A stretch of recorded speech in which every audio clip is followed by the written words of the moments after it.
Hello, hello, xin chào các bạn, mình là Editech. Nay chúng ta sẽ chơi sẽ đến mở tòa Minecraft Survival.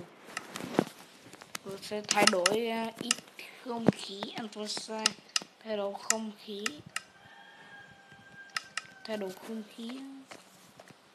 bây giờ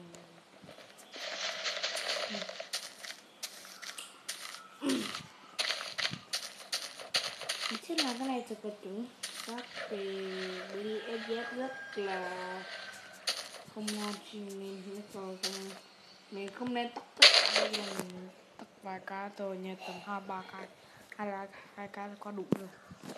Okay.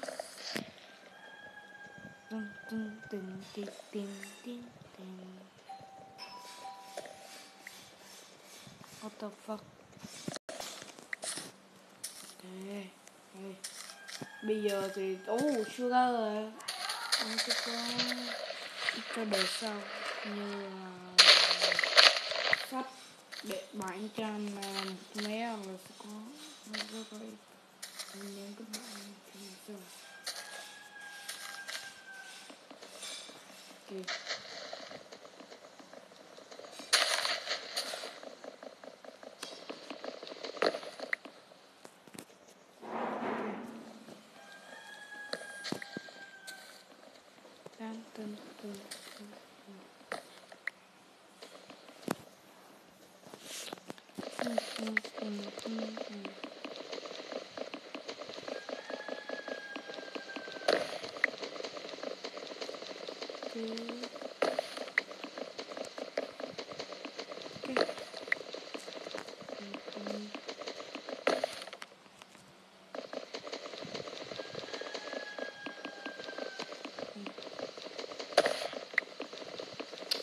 Mình nói chung là với cái chắc chắn thì con người rất là biệt chỉnh, nên nếu ai không có đủ bình tĩnh thì hai mình nên skip đi.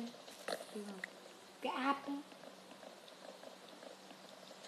ra không làm gì không cần phòng. Ok,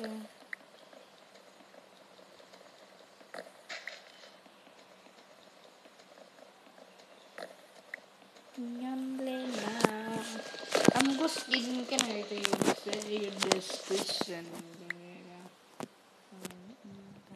Đây 0.11 cái đừng tưởng đây là Minecraft 9.5 là 10.4 cái đó, đây là Minecraft 0.11 hoặc là Minecraft 10.4. Ai chưa upgrade, ai chưa biết thì hãy upgrade đây, thì update lên vì đã có sẵn rồi. Nếu ai chưa biết mà nghe cho cái tất cả thì mình sẽ làm một video tất cả hết.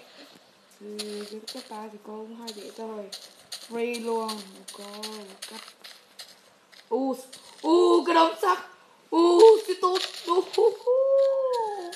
đúng là không chơi một khác, có khác. Mình đem xuống rồi này, đây vì làm vãi lắc vật lớn, lắc cái nồi luôn.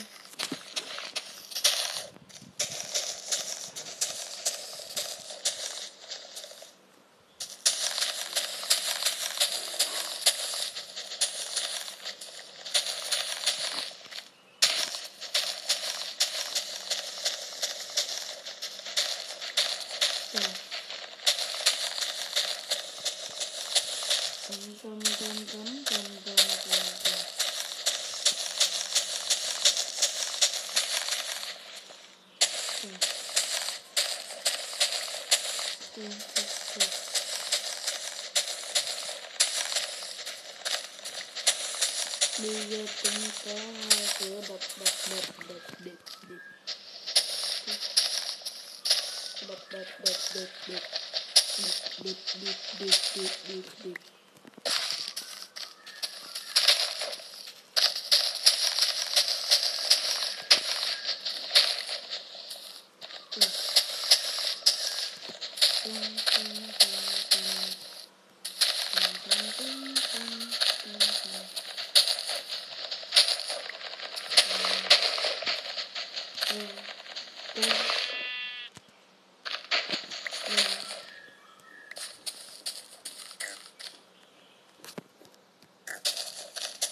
fuck you.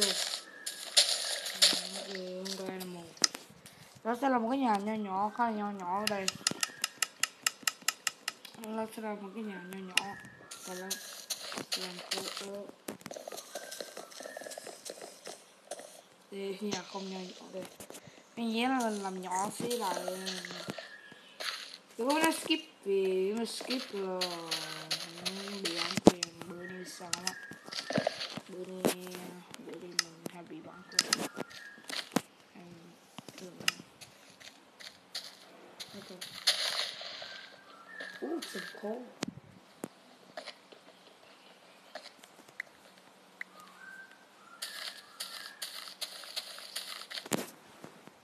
Just lấy cái bít chúng ta sẽ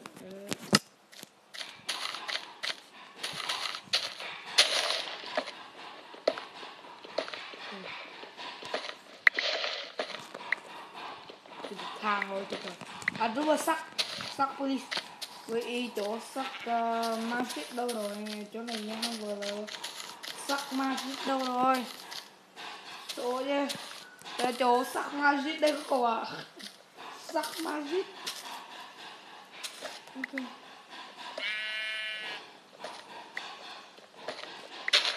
Dun, dun, dun, dun, dun, dun, dun.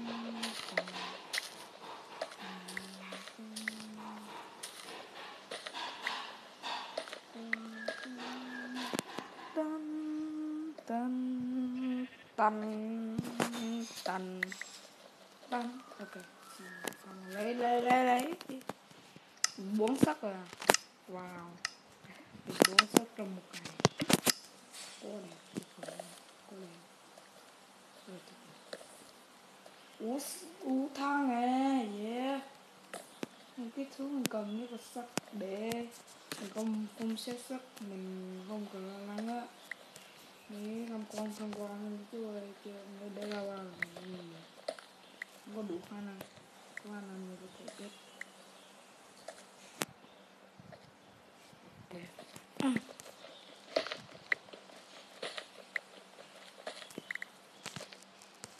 Ok.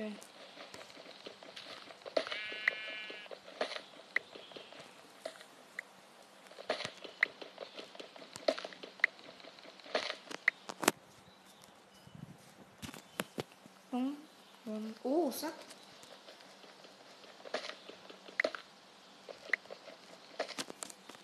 Đó. Ok.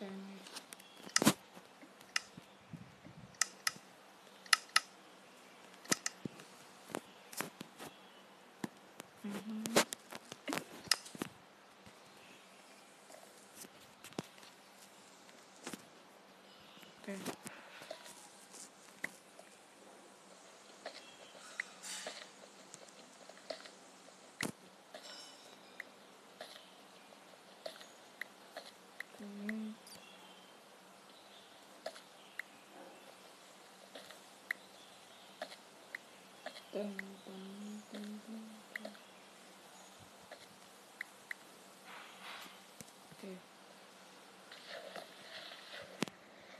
Mình chọn cái nước này là ok. Và phải kết thúc cái series này nhanh. Mình không làm nhanh một cái là đã lên luôn đó.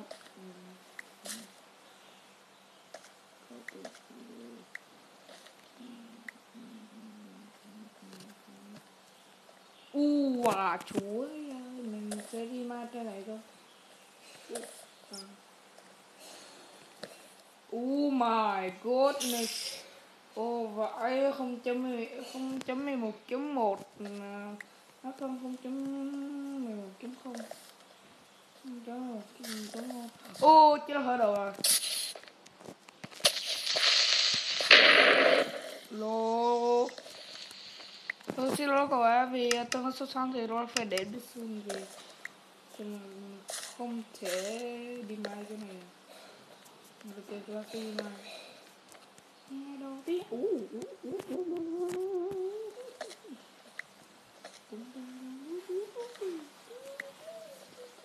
Mình phải bị cứu mắt nên mình thương cậu. Để mình bảo cho cái gì thì nhớ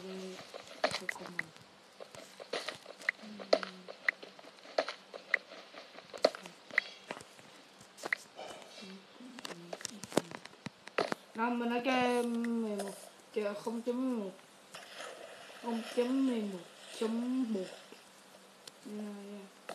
hơi hơi kiểu lắc lắc xí, nhưng mà lắc kiểu lắc kinh vô. Okay, come on.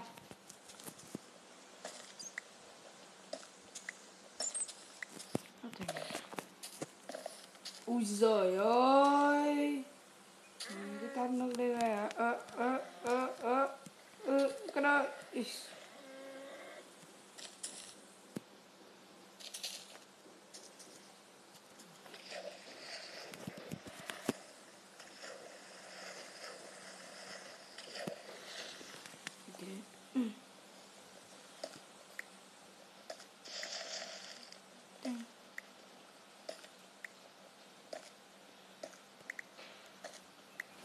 Xong khô rồi, khô nhiều ái thôi chứ đấy, ít rồi thì tiếp giết đi mai nữa không biết làm ra thì sao. Trời ơi, Ultimate Sucker ơi, nghĩ mới anh không biết có phải nói như thế nào, nhưng mà quá tuyệt vời, quá tuyệt vời, quá tuyệt vời, quá tuyệt vời là quá tuyệt vời. Yes. Yes. Vậy mà xong cái chỗ này, xong chỗ sắt rồi mình về. Tôi đã có Ultimate Sucker. Yeah, tôi đã có Ultimate Suck. Tôi không cần gì nữa, tôi cần khô than để nấu đống cái đống sắt này thôi.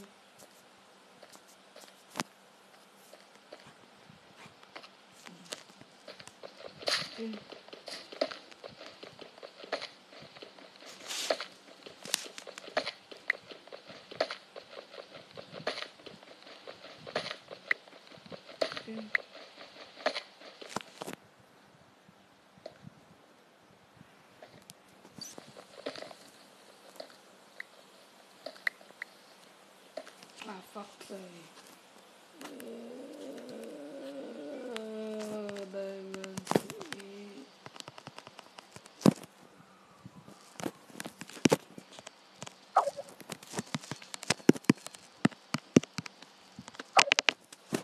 ok, vẫn tiếp tục.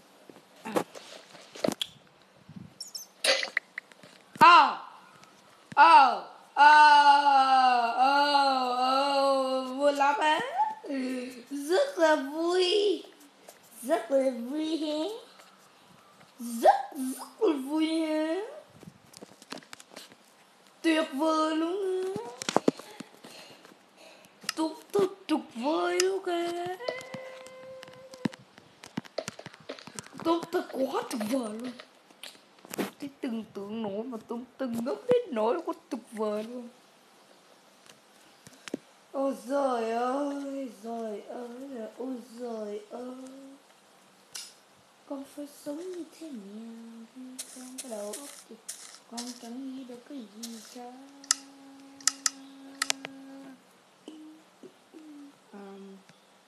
Xin chào, bye.